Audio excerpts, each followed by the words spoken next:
We led the way for imposing the most far-reaching sanctions package ever adopted, and we must now ensure that they are fully implemented, because it's not enough to announce, to agree and to announce, but they have to be implemented, loopholes have to be closed, and hope that they will undermine the Russian war machine. President Putin intended to divide us, but he achieved just the contrary. We are more united and more determined than ever, much more than before the Russian aggression, and Russia is completely isolated on the international community, as the vote on the General Assembly clearly showed yesterday. This vote left not room for doubt. The world stands with Ukraine. The world stands on the right side of history, and this vote sent a clear signal. And today the Human Rights Council vote again and established again an independent commission of inquiry into the humanitarian situation in Ukraine, and also the result was very clear: 32 votes in favor, 2 against, 3 abstentions.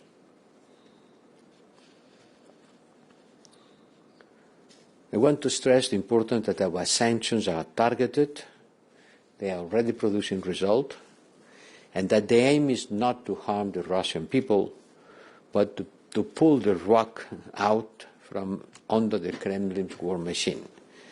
It is, however, unfortunately, as a fact, that they will also affect people who are not in the inner circle of the Kremlin, and until a certain point, ordinary people will also suffer the consequences of Putin's war, because let's call it the way it has to be called. That's Putin's war, and only Putin can end it. We have to avoid the Russian oligarchs to escape from the effects of sanctions and to clamp down on tax evasion. This is a good occasion to fight against the oligarchy and to fight against tax evasion, because both things go together. We have to locate them and to seize their assets, because the Russian regime dwells their wealth from corruption and tax evasion. We need to combat this and turn off the tap of money flows financing this senseless war.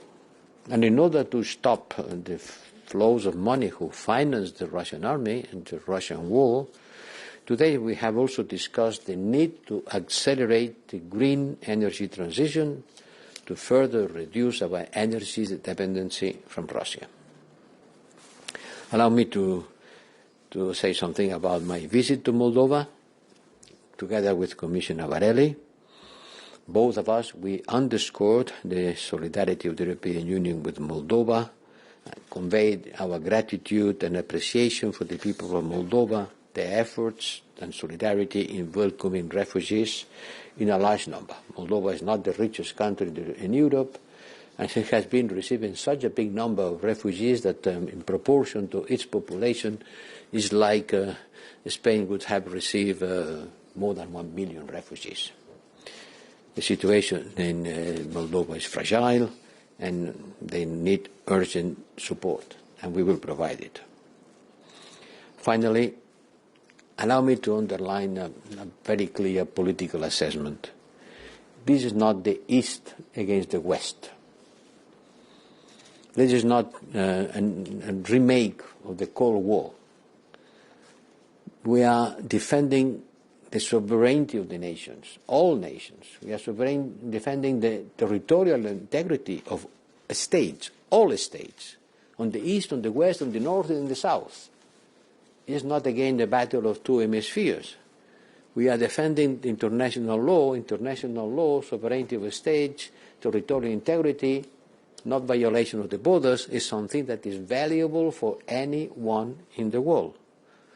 We are not enemies of the Russian people. We are friends of Ukraine. We are supporting them on their fight. But we are not against the Russian people. That's Putin's war. And only Putin can end it. Thank you very much. I will start by taking a few questions on the here, And I have first Thomas. You had.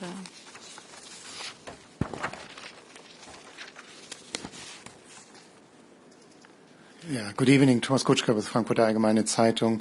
High Representative, while you were talking, a G7 declaration has been issued that announces further severe sanctions against Russia and potentially also Belarus. Since we haven't had a sanctions package for 2 days now, could you please walk us a little bit through the reasoning behind it, the aims of this package, and size and scope? Thanks a lot. I understand that for the news, the important thing is the new package of sanctions. For me, at that moment, the important thing is to implement the yesterday package. Huh? Yes, it has been announced the will of continue advancing on the sanctions, and we too have been considering here which new package of sanctions can be decided in the coming days. For example, we can enlarge the number of banks, Russian banks, to be switch off of SWIFT, but we haven't taken any specific decision about such bank or another. We have sent to the technical bodies the proposal to study more banks, and let's see. We can increase the amount of banks. We can go deeper on the financial sanctions, but please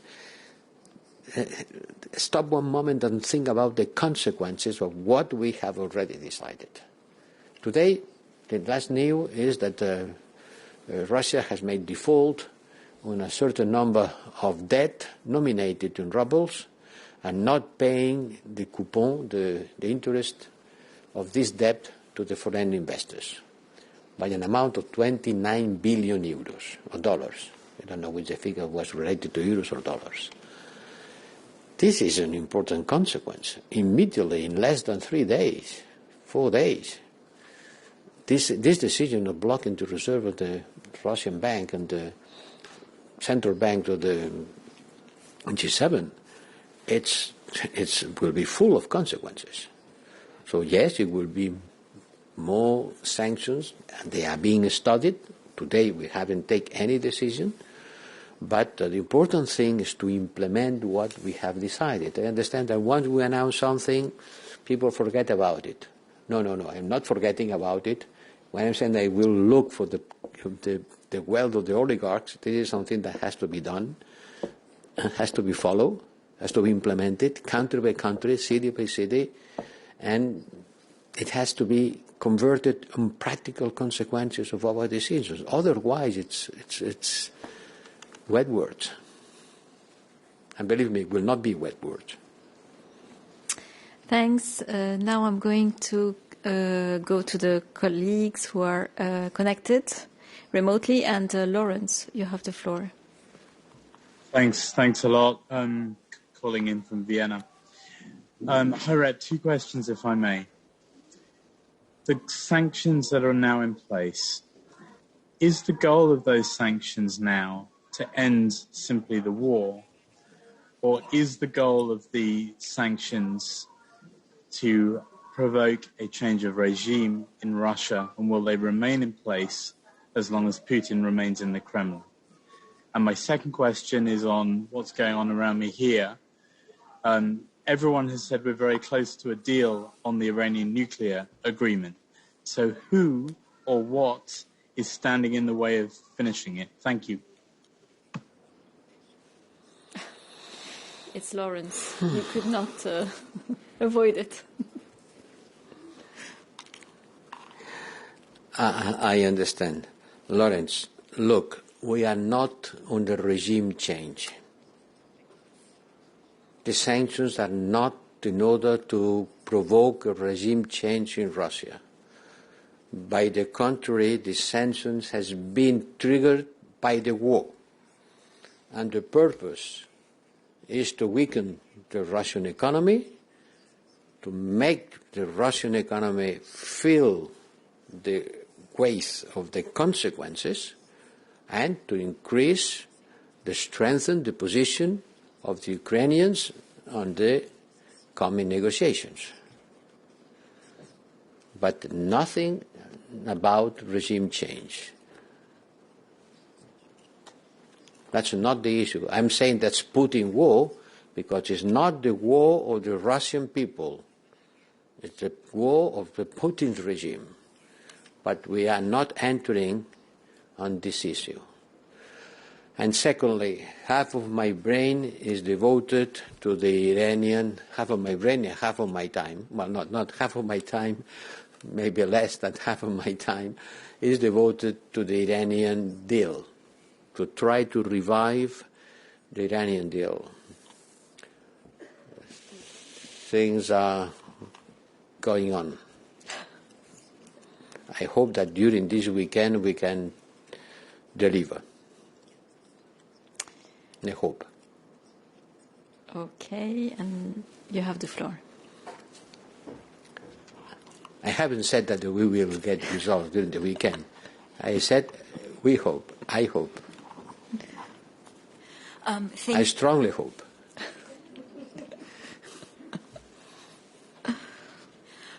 Thank you very much. I'm Lily from Politico. A lot of Ukrainians are feeling quite disappointed right now by the decision not to establish a no-fly zone in Ukraine. What is your message to the Ukrainian population that, and those people on the ground who may be feeling abandoned right now by this decision? Thank you. It's not to the Foreign Affairs Council of the European Union to take these kind of decisions. It's a matter of NATO. You know, when you decide that there is a non-flying zone, it means that you are ready to make this a reality using force, sending flights to shut down everyone who violates this non-flying zone. This is something that the European Union Foreign Affairs Council could not decide, certainly. Thanks. Aurélie, you have the floor.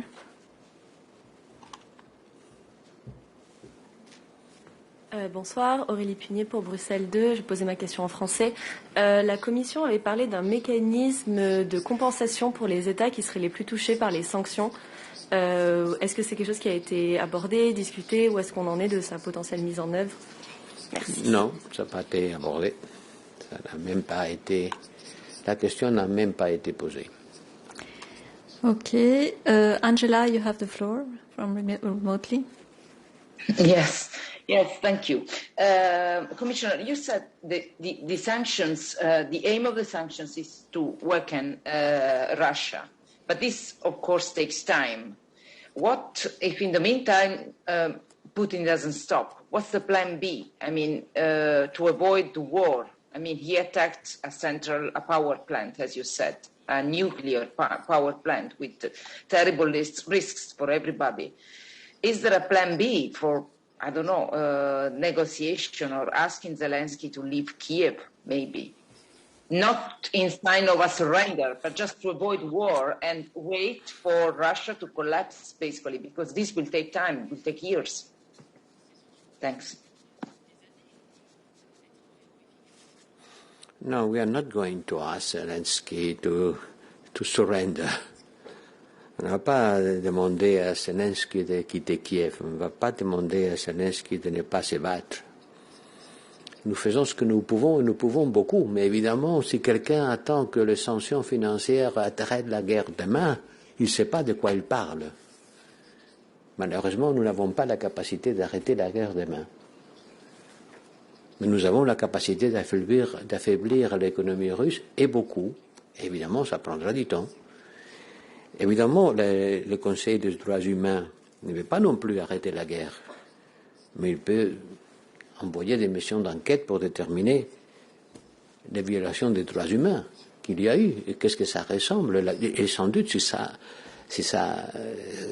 quand ces missions aura fait son rapport, ça va encore affaiblir plus la Russie du point de vue politique en face de la communauté internationale. Est-ce que le vote aux Nations Unies va arrêter la guerre? Non. Malheureusement, non. On n'a pas de mécanisme de vote pour dire la guerre s'arrête demain parce qu'il y a une majorité aux Nations Unies. J'aimerais bien que la communauté internationale soit aussi puissante. Elle ne l'est pas. Mais sans doute, ça affaiblit la Russie, ça l'isole. Et l'isolement international et l'affaiblissement économique, ça a des conséquences. des conséquences qui malheureusement ne seront pas immédiates. Mais c'est ça qu'il faut faire, parce que c'est ça que nous pouvons faire. Merci Philippe.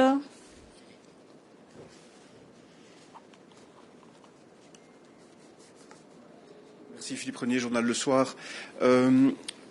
Puisqu'il s'agit d'affaiblir la Russie et d'augmenter les chances pour l'Ukraine dans une peut-être future négociation d'avoir davantage de pouvoir, vous évoquez la question qui a été discutée au Conseil, à savoir d'accélérer la transition verte. C'est évidemment un but louable, mais qui sera encore peut-être plus lent que l'efficacité des sanctions. Alors, est-ce que la question de réduire l'achat aujourd'hui, ou demain en tout cas, de ressources en hydrocarbures de la Russie est évoquée à la table du Conseil?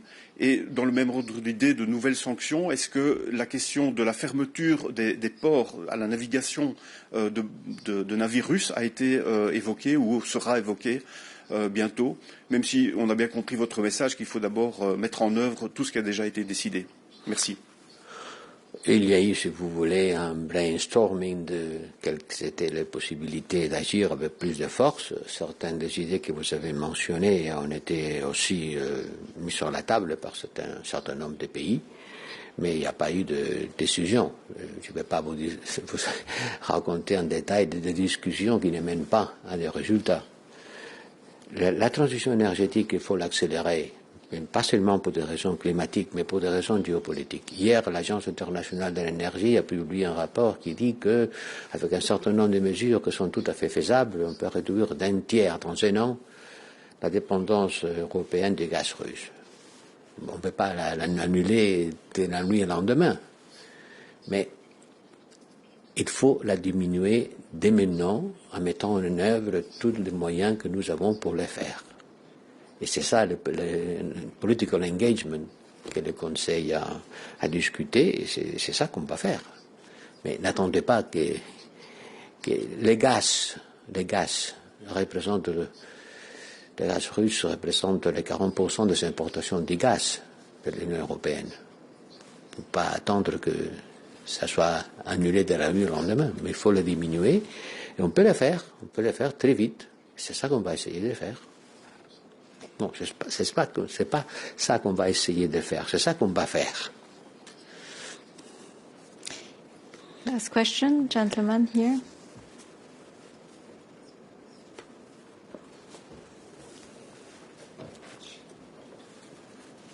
C'est la dernière. Thanks very much, Nick from The Sun. You mentioned at the start that you discussed the shelling on the nuclear power plants and that it could cause a catastrophe for the whole of Europe. I wonder, in that scenario, would you consider that to be an attack on the EU and therefore also an attack on NATO by association?